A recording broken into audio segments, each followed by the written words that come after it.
for you. I'd like to talk about the concept of high-definition laryngology, how to really visualize the voice. And I think of that as how to see what we're hearing. The keys to that are you need some device to look at the vocal cords. And an endoscope is better than a mirror. Some fiber optic is good. A chip on the tip is better. And a rigid endoscope might be even better. But we'll use whatever we have. And to me, the most important thing is that you record what you see, because everything in the larynx happens so fast. So having a computer to record it, and then if you have a stroboscope, you'll be able to view things even slower and see what's happening. So to me, these are the keys to get a high-definition view of laryngology. And I'll start with an example case of why I think this concept is important. So here's a 72-year-old woman who had surgery. She had a tube for 10 days, and she wakes up and her voice is very weak. And 6 weeks later, she starts to have trouble breathing. So she goes to the emergency room, and they tell her it's not a lung problem. And she waits a few more weeks for the consult with the pulmonologist, and he said, you have a vocal cord problem, go see an ENT. The ENT said your vocal cords are paralyzed, go see a laryngologist. Laryngologist said, I agree, it's paralysis of both vocal cords. I want you to see a neurolaryngologist. The neurolaryngologist does an EMG and puts the patient on a proton pump inhibitor for reflux. And she's still having trouble breathing. And the neurolaryngologist said, well, you have bilateral paralysis, let's inject Botox and make one side weaker so you can breathe better. And that took 6 months, and this is when I see her. So this is a chip on the tip scope, and we're looking at 640 by 480 pixels at what's going on. And it's happening pretty quickly. So if we look very slowly, well, if we don't look slowly, we think, well, this must be bilateral paralysis. That would be a quick decision. But if we actually watch it very slowly, we can see some findings. The right cord was injected with Botox, and it's weak and it draws inward. When she breathes in, it opens up when she breathes out, so we can observe Bernoulli effect. Now, high definition can be the scope that you buy, but it can also be how you look. And in this case, I put lidocaine on her vocal cords, which took an extra 5 minutes. And now I put my endoscope into the larynx, and when I'm very close, I can see that the injected vocal cord is very thin. So this, in fact, the right vocal cord is thinner than the left. So I'm getting a close-up view of the mass of the thyroarytenoid muscle. And then I lift my endoscope under the arytenoids, and this is what I see. Now, how many people want to call this bilateral paralysis? Nobody. And this took 5 minutes.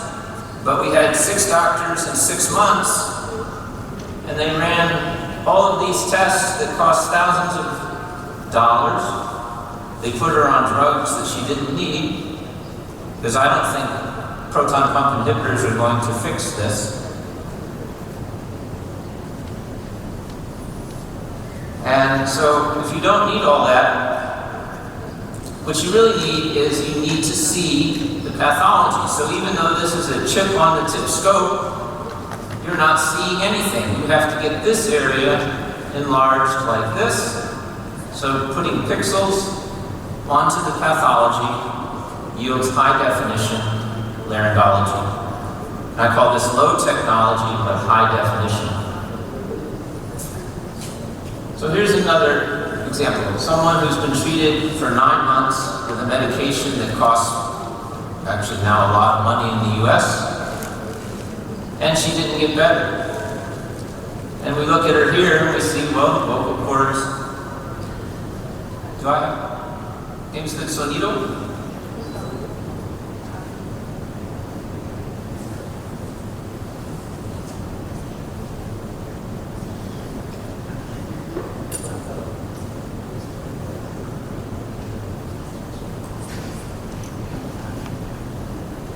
No escucho la voz.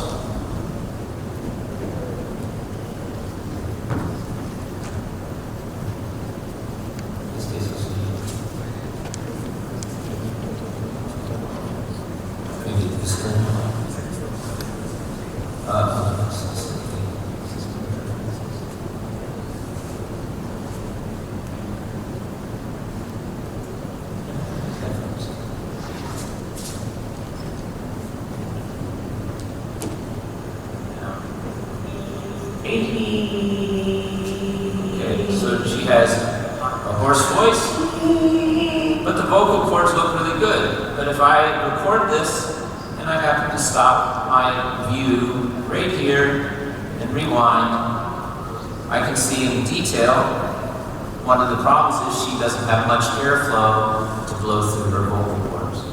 So recording it and going over it in slow motion lets me catch findings that I might otherwise miss. Let's take a look at rigid endoscopes. They have some pros and cons to using them. They come in usually 70 or 90-degree flavors. Some of them have a focusing ring to get an image faster. They lose a little more light. The narrower ones are much easier to use. People tend to gag less on the narrow ones than the thick ones. So here is what I would call standard definition view. You're recording it at 640 by 480 pixels. So that's our standard here. Well, if we have a high definition camera, we now have 2,000 pixels horizontally and 1,000 vertically, so we get a much clearer image. So if you can afford a more expensive camera, here they are relative to each other, you'll get more information on the high definition picture.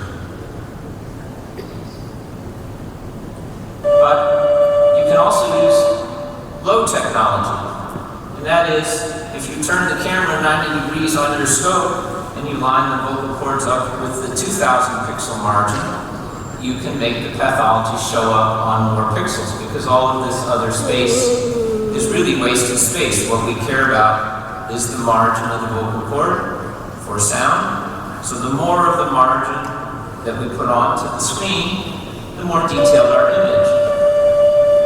And now I can see in slow motion on stroboscopy, I can look at the inferior lip of each vocal cord. I can run it a little bit forward, and now I can see the superior lip. So in fact, I can tell that this polyp is on the superior lip of the vocal cord. So that's the kind of detail you get just by changing how you use the equipment that you have.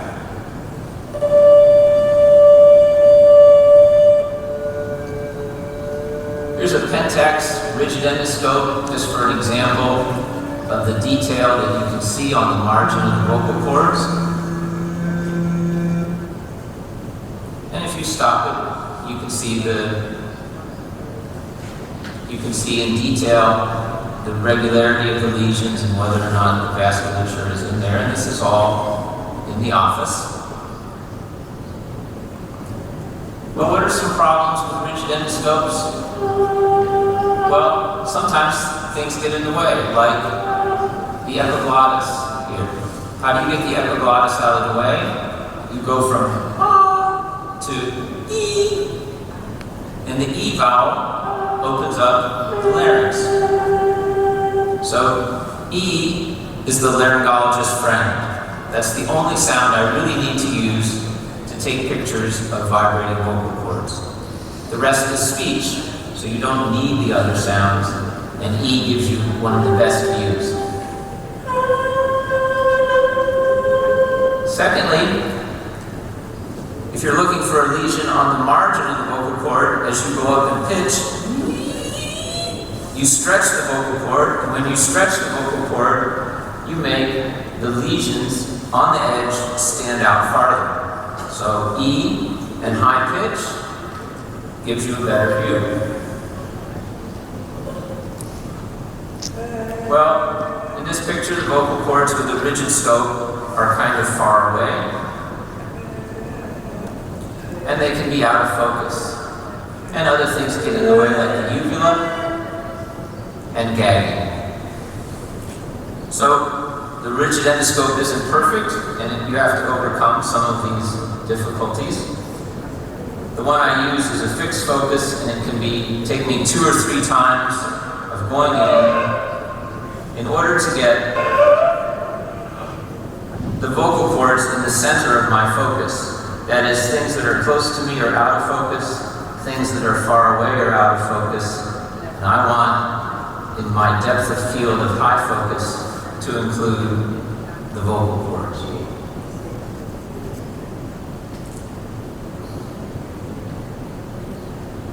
The more you zoom in this case I have a zoom on the camera, I can to get closer to the vocal cords and make them fill more of the picture, but the more you zoom in, the less that's in focus and the more that's out of focus, so you have to be more precise when you use the zoom. And there's different varieties, Storz, Olympus, K-Pentax, and others, and they have slightly different optical qualities to them, to how you see the vocal cords. So let's move to flexible fiber optic scopes. This is a laryngologist friend. I use the flexible probably as my primary viewing device. But not all flexible scopes are created equal. Here are 2 different companies. And look at the curve on this one versus this one. And when you have a nice curve, then you can take the endoscope into the larynx and turn and look into the ventricles, and you can make a picture parallel to the vocal cords. And when you have an abrupt bend, and a bend that's far from the tip, then you can't get into the larynx as closely. So many times when you're buying a scope, you're looking at the picture that you see, but the mechanics of how the scope works are also very important. Well, let's start with a picture. Here's a flexible fiber optic scope. This is the most affordable scope. It's the one I think is most common around the world. And here's a standard definition picture, and can anyone see the vocal cords? No, I mean, the person is squeezing. I can't see them. So how do I accomplish a high definition view with this low technology equipment? Well, let's see what we can do. So these are films that I've seen from other people, and I go to a lot of meetings, and to me, this is the most common view I see. The endoscope is still above the epiglottis, and the vocal cords are far away. And I'm a laryngologist, I look at pictures every day, and I would have a hard time telling you what is going on here. This is too far away. And sometimes people record, this is out of 6 minutes of video, that's the only view of the vocal cords. And this was by a famous laryngologist that many of you will have heard of. But the patient sent me the video and said, "What's wrong with my voice?" And that was the only view I had in 6 minutes. Well, let's try to improve upon that brief view. So here we have the squeeze. We can't really see the vocal cords at this low pitch. So if we raise the pitch, it costs nothing, 0 low technology, all of a sudden we can see much more of the vocal cords. So low technology, you change low pitch and view at high pitch, and you will see more of the vocal cord pathology. Well, second is, how close are you, and why does closeness matter?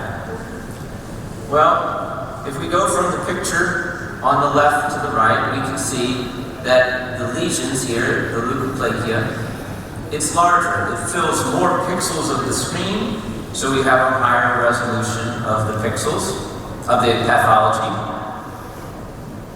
And the second thing is, all of the equipment has an auto gain feature. That is, as you get farther away, the machine turns up the light amplification so that you think you're seeing the picture the same. And yet, this is the same patient, the same scope, and as I get closer, more light comes out of the camera, hits the vocal cords, and comes back into the camera. And so the machine turns down the gain function. And when you turn down the gain, then you have less digital noise. So all of this redness that you thought was reflux is digital noise. It's an artifact of the equipment. And if you get really close, now you can see what digital noise is. Compare the two images. All of these different colors, green and red, are your machine trying to interpret a very low light level. And as you get closer and more light bounces back, you get rid of the noise. You're seeing a more accurate representation of the larynx. So, what are the problems and fixes? Well, let's figure out. Here is an expensive fix. If you trade in your fiber optic scope for a chip scope, this is the same patient on the same day, and the chip scope view of the pathology is clearer. So more light comes out of the chip scope. The light does not have to travel back through the fibers all the way to your processor. It lands on the chip at the tip, so a chip scope gives you more light. More light means less gain or less digital noise in the picture. And again, when you buy good equipment, you cure reflux. Here is a comparison of two high-definition scopes, Pentax and Olympus, and you can see that the colors are slightly different between the two, but both are very high quality. Same person, same day. Now, the stroboscopy, on the left side is the Pentax stroboscope, which uses a xenon light, a very bright light. And the Olympus equipment uses an LED light, which is not as bright as the xenon. And one of the things you can see is that you have more digital noise. You have more speckling of red and green and blue compared to a xenon strobe. So both high-definition scopes, but a difference in clarity of the image.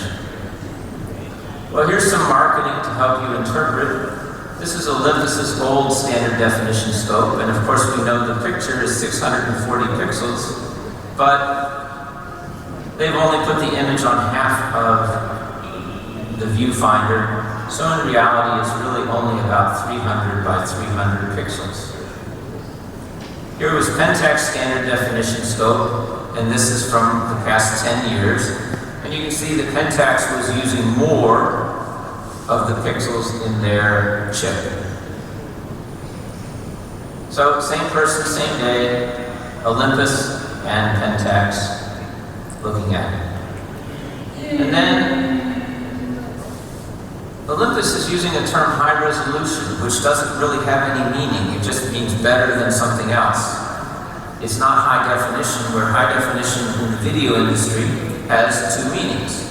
It's either it is more than 640 pixels, and it's less than 2K, which is the next level up. So HD is between 700 and 2,000 pixels horizontally, but high resolution, this is still 640 by 480, and they wanted a term to mean they used more of the screen. So high resolution and high definition have two different meanings. So here's a high definition chip scope. This one is by by Olympus. this one is by Pentax, looking at the same person on the same day. At the time, this is Pentax's old high-definition scope. They've come out with a new one this year. But this one was 720p and this one was 1080i. So you can see that the pictures are slightly different. Pretty comparable high-definition images. Pentax this year came out with a new high-definition scope. And I'll point out, if you never move the scope past the epiglottis, this picture isn't that much better than some of the other ones I've shown you. But it is a 1080i, that means there's 1,000 pixels vertically and almost 2,000 horizontally. And if you get close to the image, or close to the pathology, you do get a pretty high-resolution view of this lesion. Here's the Olympus high-definition scope, which is the same resolution, another high-definition scope, looking at the same patient on the same day. And if we compare the two images, they're pretty close, but I would say there's probably a little more detail if you look at the vasculature with the Pentax HD versus the Olympus HD. So there's some subtle differences. Each generation has a little bit higher resolution. And if you're interested, this is a fungal laryngitis. Well, there's now an ultra-high definition, so if you could afford it, and I can't, but if you could afford it, this is an idea of how different the pictures are. If this is the size of your standard definition picture with a chip scope, and here's a high definition rigid scope, so now we have 640 pixels, we have 2,000 pixels. With the ultra high definition scope of Olympus that's out, the 4K scope, here's a set of vocal cords, again with some fungus on it, but you can see what money will buy you. 3,800 pixels horizontally and 2,000 pixels vertically. So that's the relative difference in the image.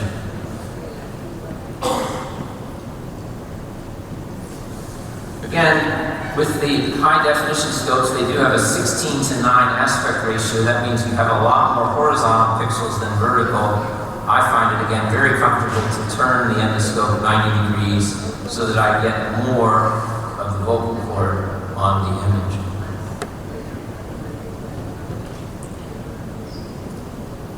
Well, how can we go above just the number of pixels? One way has been through what I'll call selective color imaging.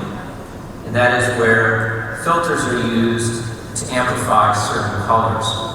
And each company has given it its own name. So here's the K-scope, and if we turn on the selective color imaging, we can see the blood vessels a little clearer. Here's Olympus, and they term theirs NBI, narrowband imaging. And again, we can selectively view red or capillaries. We can see them as sort of black. So it does help us to augment our view. Here's somebody with a hoarse voice. In fact, my strobe light isn't even capturing the edges of the vocal cord. So we can hear the pathology, but when we look, I don't see anything wrong with the vocal cords. They look straight. So why is there a rough sound? Well, we can use some low and high technology. If we turn on the selective color imaging, we can see the capillaries are kind of have an unusual orientation. They aren't parallel to the edges of the vocal cord. And if we look in slow motion, now it's hard to catch what just happened, but the person just breathed in and we saw the pathology, but only for a second. So if we take the same view and we slow it down and we have the person breathe in, we can see the top of the vocal cord is filled with edema and it rotates in, and we have Ranke's edema here. We can see that the Ranke's edema on the right side has a different mass than on the left side. So now we have left and right vocal cords have two different masses.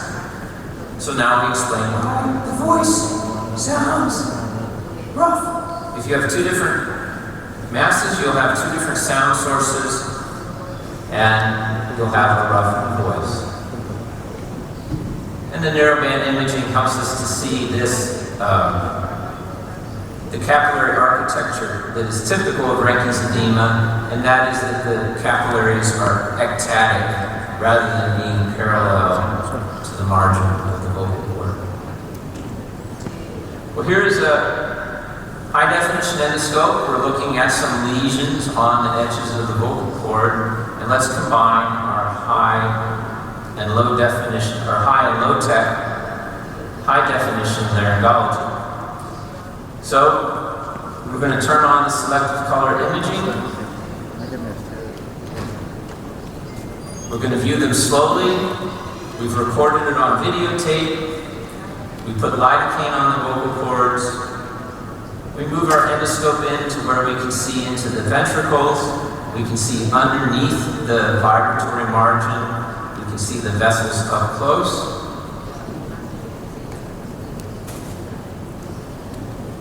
And here the same patient is in surgery. Well, let's compare our surgical view with our office view. And actually the office view might even be a little better or a little clearer than the surgical view in terms of seeing the detail of the vessels with this selective color imaging. But the office can be very close to the exam you get in the operating room. And to me, this is the laryngologist's best friend. We saw Dr. Balthazar with the images of how we can topically anesthetize the larynx. There's a number of ways. And I spray lidocaine in, which tastes bad, but I also have a mix that includes a decongestant, peppermint for flavor, stevia to make it sweeter, and a preservative. And when I spray that into the nose, the patient likes me, especially if they've had an exam by someone else who used a different topical anesthetic. And I also wait for 5 minutes after putting this in so that the patient has no discomfort.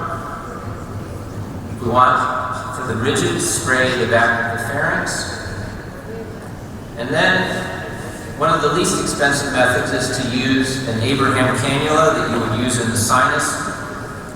Fill a syringe up. If you have 4%, you can put about 5 or 6 cc's in comfortably without worrying about toxicity. And I place this into the mouth, and then I dribble it onto the vocal cords.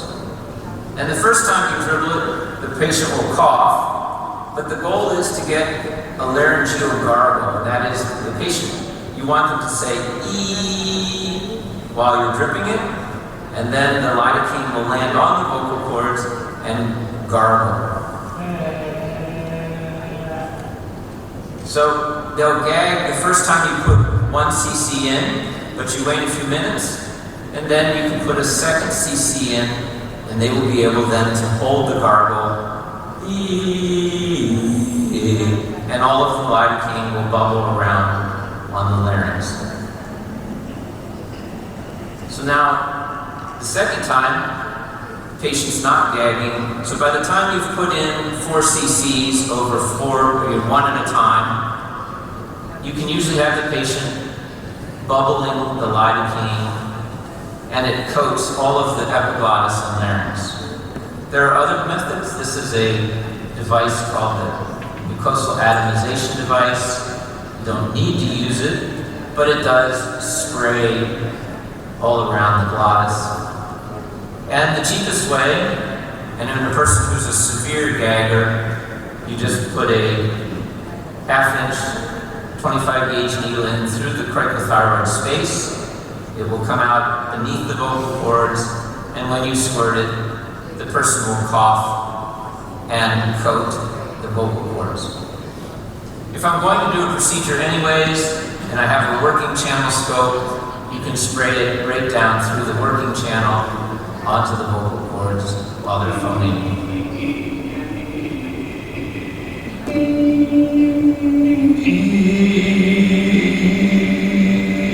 And that's what I would call the laryngeal gargle.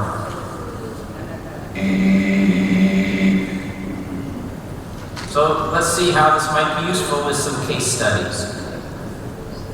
Alright, so how many people think this is reflux? It's red, right? Well, let's think about how we look at redness.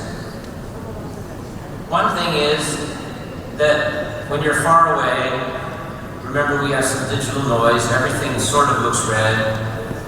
But really, when we get close, we're not seeing redness, we're seeing capillaries. In between the capillaries, it's white, and the only thing that's red is the blood. So what are we seeing here? Well, if we go from far away, where everything just looks red, to up close, we see the capillaries that run parallel to the edge of the vocal cord. But I'll call this looking, and that is what's happening to the capillary. If we follow this the capillary disappears underneath something white. Each of these capillaries come to a point where they disappear, and you can't see them. So the capillaries aren't the pathology. The pathology is that you can't see the capillaries underneath something. And if I look at this person on a strobe, and I stop the image at just the right spot, I'll see that there is a raised white spot here and here. So, looking in detail is what allows you to understand the pathology. In this case, this is a biofilm of fungus on the surface. Not the obvious with huge white spots everywhere. Everyone can see that. But this is just a thin film of fungus. How do I know that? I put the person on fluconazole for a month. And look how stiff the margins are of the vocal cord here. They're barely vibrating. And let's take a look a month later. Okay, so on your right side, we can see that the capillaries have gone down in size. We can't quite see them all the way through there, but the person's voice has gotten better. And when we look at the strobe, the vocal cords are much more flexible 1 month later than they were here. So to me, looking is about details, about examining the vocal cords slowly, over and over, and trying to explain to yourself why vibrations are not working. Here's another combination of high and low technology. We'll start with the standard definition scope. In this case, it's not on the vocal cords, but there's something going on the arytenoid. And if I have the patient blow up their larynx like they're blowing a balloon, I can see now into the piriform sinus. I get out my chip endoscope that's high definition. I turn on selective color imaging. I get close to the lesion. And now, in the office, I practically have a diagnosis. Even if I don't know that this is squamous cell carcinoma yet, I can certainly say that it has a margin, that there's normal tissue, and that there's abnormal tissue, and it's quite defined what the lesion is. So, good equipment, selective color imaging, getting close, and looking at capillaries gives you a lot of information.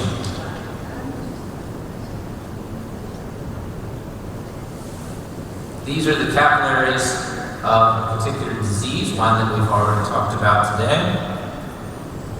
These are papilloma. And if I showed you this picture, who would say this is normal? Yeah, it looks normal to me. I don't see anything. And yet, I knew the patient had had a cancer in the past. It was on the area of the fold. And And as I get down very close with a chip endoscope, I think I can see how capillaries are different here from these little loops here. And this is her squamous cell carcinoma returning, or maybe I left it behind, but either way, to me, this is my pathologic margin. I look at cancers after they've been removed, and I get very close, and I try to look at capillaries, and this is one way to find cancer very, very early.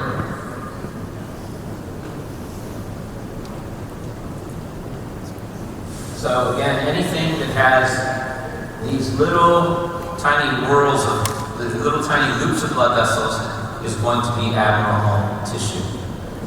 Well, here's a person with a lot of abnormal tissue, and afterwards they've had radiation therapy. So now the capillaries look different, but radiation telangiectasias have this spider shape, and recurrent squamous cell carcinoma has little loops of vessels. So it is possible to differentiate abnormal capillaries and know when to go back and biopsy and when not to worry about them. So I'll call this the standard definition viewpoint with the standard definition endoscope.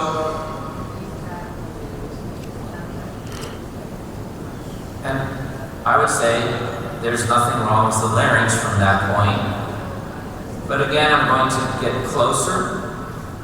I'm going to put a high definition endoscope in, get close for a high definition viewpoint, turn on my selective color imaging, and this is papilloma. And I think one of the problems we have with recurrences is if you only look with this image, then you don't catch recurrent disease, whether it's squamous cell carcinoma or papilloma, until it's very large. So what's the advantage of finding a papilloma when it's only a half dozen cells? Well, I can treat this in the office with a KTP laser and burn it off.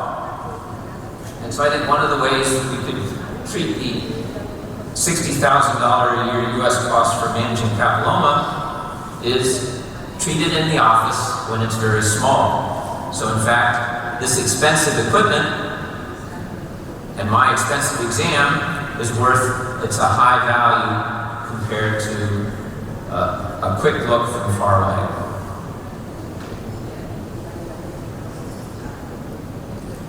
Another example, here's a standard definition exam, standard definition endoscope. We know the patient has a hoarse voice, but I can't tell what the pathology is from this view. So, moving closer is one technique, turning on the color.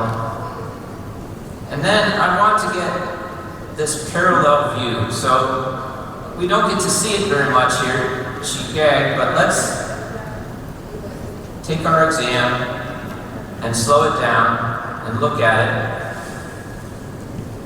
And by getting along the length of the vocal cords, we can get an idea of the mass of the cords. We can see that there's a white area where the blood vessels disappear beneath. And we can also see that it has some extra thickness in the middle compared to the anterior and posterior ends of the vocal cord.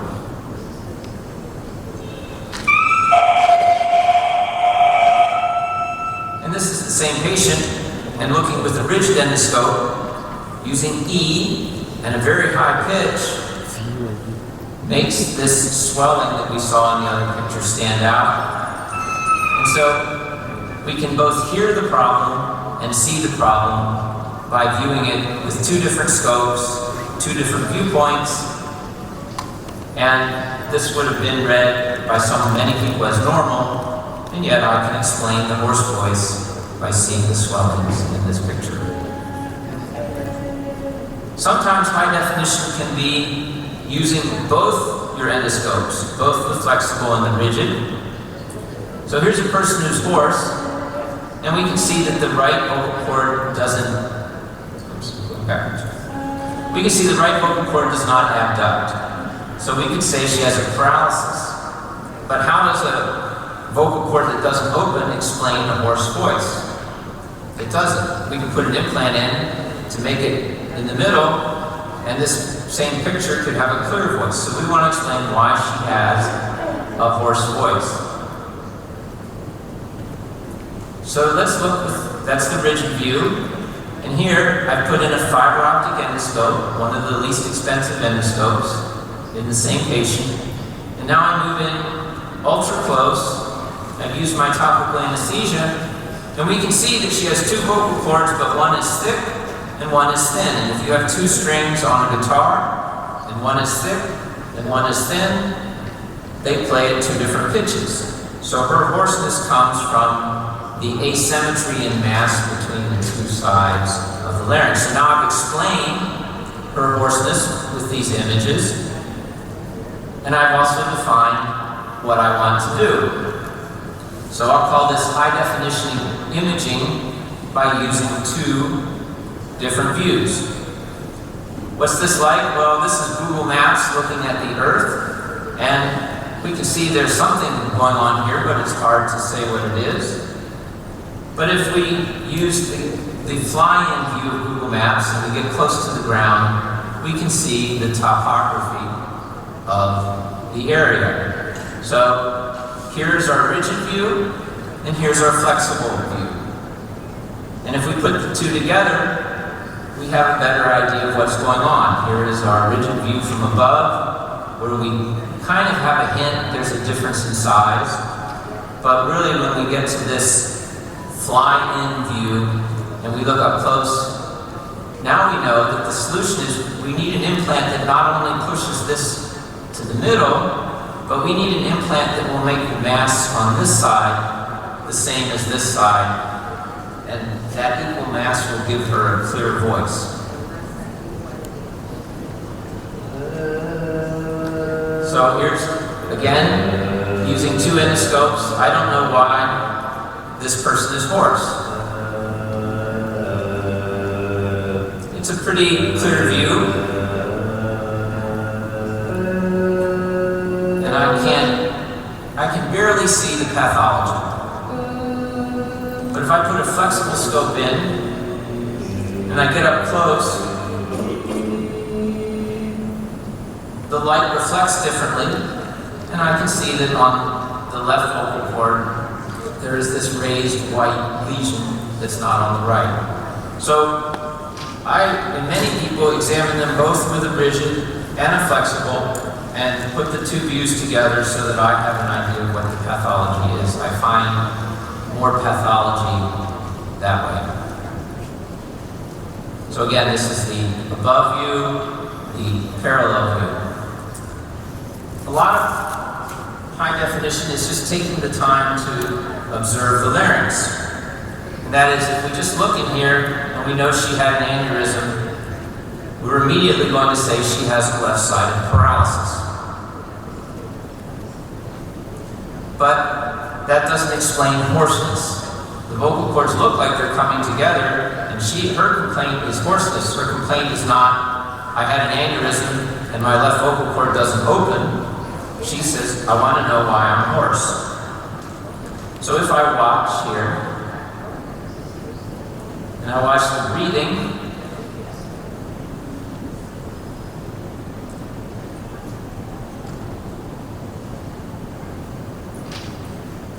I can see that she's got motion in both the arytenoids, but it's not synchronous motion. When she breathes in, over here, the right side abducts, and at the same time, the left side adducts or comes closer. So I can see she has some dyskinesia, that is, the vocal cords are not moving in the same direction at the same time. And when I get up close, I can see that something here is pressing on the vocal cords. And when I turn on the strobe light, I can see that the vocal cords are not vibrating the same because this mass, or saccule, is pushing on here and making the length of this side, the left side, shorter than the length of the right side. And so they vibrate at different pitches. So the roughness in her voice is from the difference in length.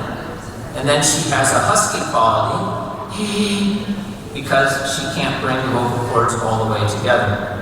So I can explain her hoarseness on both the nerve problem and a physical mass that's pressing on the vocal cords.